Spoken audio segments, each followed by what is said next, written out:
Ya, terima kasih pemirsa Anda masih bersama kami dalam IDX Precision Closing. Di segmen sebelumnya kita sudah ulas bersama terkait dengan masifnya atau perkembangan layanan telemedis di Indonesia. Tapi bagaimana dengan layanan medis secara konvensional melalui layanan di rumah sakit? Apakah kemudian masih cukup baik saat ini dan bagaimana kemudian kinerja dari perusahaan-perusahaan berbasis rumah sakit terutama di tengah pandemi COVID-19? Saya akan ajak Anda untuk mencermati kinerja hingga semester 1 di tahun 2020 dari sejumlah emiten rumah sakit berikut ini. Dan pemirsa kita tahu bahwa semester 1 merupakan periode yang cukup berat begitu ya bagi keseluruhan sektor perekonomian tidak terkecuali rumah sakit dan ini juga akhirnya terlihat begitu dari hasil kinerja di semester 1 2020. Yang pertama saya akan ajak Anda ke emiten dengan kode saham SAME atau Sarana Meditama Metropolitan di mana sepanjang semester 1 2020 ini pendapatannya mengalami penurunan ke posisi 215,67 miliar rupiah. Sementara harus menanggung rugi bersih ternyata di sepanjang semester 1 2020 di mana SAME ini mencatatkan rugi bersih hingga 47,45 miliar rupiah. Padahal jika kita bandingkan dengan periode yang sama di tahun sebelumnya atau di tahun 2019 ini masih mampu mencatatkan laba senilai 4,84 miliar rupiah. Dan ini berarti terjadi penurunan yang cukup tajam begitu ya baik dari sisi pendapatan ataupun sisi laba yang dicatatkan oleh perusahaan. Karena kita tahu kondisinya tidak sama antara semester 1 di tahun lalu dan juga semester 1 di tahun ini dan lagi-lagi penurunan kunjungan pasien ke rumah sakit memang masih menjadi kendala bagi emiten-emiten rumah sakit termasuk juga SAME yang kita tahu membawahi Omni Hospitals begitu ya. Mungkin Anda juga menjadi salah satu dari pengguna jasa yang disediakan oleh Sarana Meditama Metropolitan TBK. Sementara itu jika kita lihat memang tidak hanya Sarana Meditama saja yang memang merasakan penurunan ataupun pelemahan kinerja. Berbagai emiten rumah sakit lain juga merasakan hal yang sama. Bagaimana dengan emiten lain? Salah satunya ada Siloam International Hospitals TBK atau emiten dengan kode saham SILO. Dan ini cukup banyak begitu ya cabangnya tersebar di berbagai kota di Indonesia. Dari SILO sendiri mengutip laporan keuangan yang sudah dipublikasikan, dari sisi pendapatan SILO ini tercatat sebesar 3,18 triliun rupiah. Dan ini sepertinya tidak jauh berbeda begitu ya dengan Sarana Meditama tadi bahwa SILO akhirnya harus menanggung rugi bersih di sepanjang semester 1 2020 dan nilainya mencapai 129,74 miliar rupiah.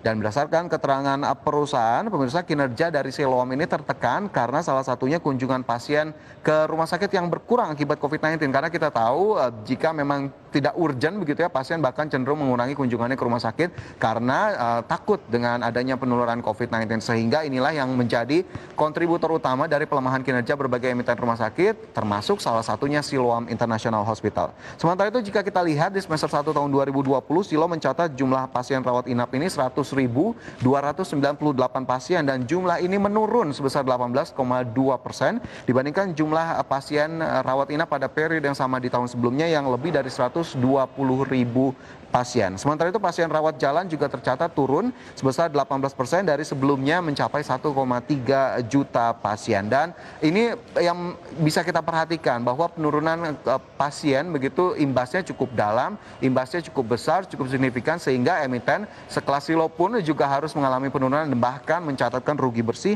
di semester 1 2020.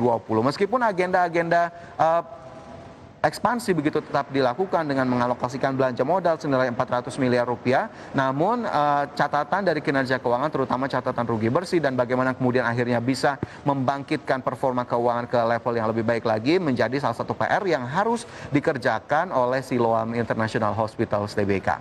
Dari SAME dan juga SILO, kita bergeser ke emiten rumah sakit lainnya, pemirsa. Ada salah satunya emiten yang cukup besar, begitu dengan kapitalisasi pasar, di mana ada Medica Loka Hermina TBK dengan kode emiten HEAL di semester 1 2020. Kita lihat pendapatannya ini sebesar 1,73 triliun rupiah.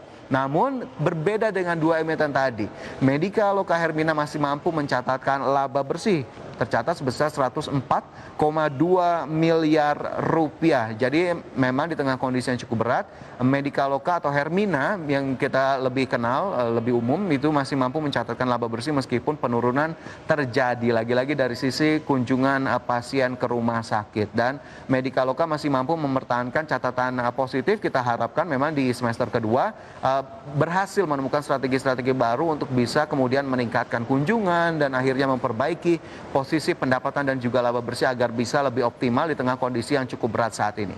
Sementara itu selain dari Medikaloka Hermina Tbk, kita bergeser ke emiten lainnya yang juga sempat masuk ke dalam emiten LQ45. Begitu ya, kita lihat ada mitra keluarga begitu ya, atau Mika, yang mencatatkan volume penurunan juga lagi-lagi dari sisi rawat inap dan juga rawat jalan, di mana rawat inap turun 11,43% dan rawat jalan turun 19,72%. Apa kemudian efeknya dari penurunan pasien rawat jalan dan juga rawat inap dari mitra keluarga? Kita lihat akhirnya kinerjanya memang belum begitu memuaskan begitu ya di sepanjang 6 bulan pertama di tahun 2020, di mana Mika ini membukukan pendapatan sebesar 1,44 triliun rupiah atau turun 9% secara tahunan jika kita bandingkan dengan periode yang sama di tahun lalu. Sementara itu tidak hanya pendapatan yang mengalami penurunan, tapi labanya juga ternyata turun sebesar 19% ke level 288,74 miliar rupiah. Jadi kita lihat memang tidak ada satupun emiten rumah sakit yang bisa berhasil keluar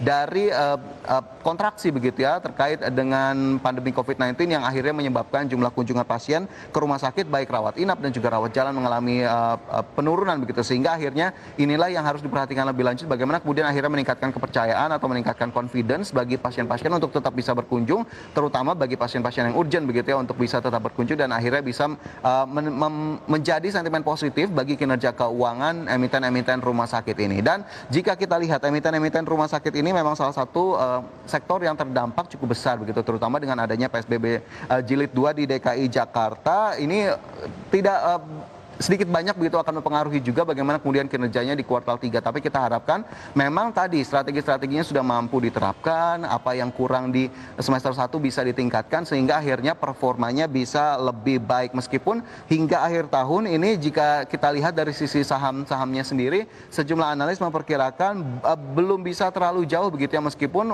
proyeksi masih cukup positif untuk emiten-emiten rumah sakit seiring dengan kinerja-kinerja yang masih terus dicoba catatkan perbaikan, sehingga dalam 4 atau setengah tahun lagi begitu ya, kurang lebih bahkan 3 bulan lagi atau 1 kuartal lagi perbaikan kinerja akan positif dicatatkan, dan kita harapkan memang pandemi COVID-19 segera usai dan ditemukan solusinya sehingga akhirnya emiten rumah sakit bisa kembali merasakan performa keuangan yang optimal, dan tentunya Anda investor tidak lagi was-was dalam berinvestasi di saham-saham sektor rumah sakit. Dan pemirsa, itu tadi informasi seputar kinerja emiten-emiten rumah sakit di Bursa Efek Indonesia. Semoga bisa menjadi tambahan informasi dan juga referensi investasi Anda di hari ini. Kami akan segera kembali dengan informasi lainnya.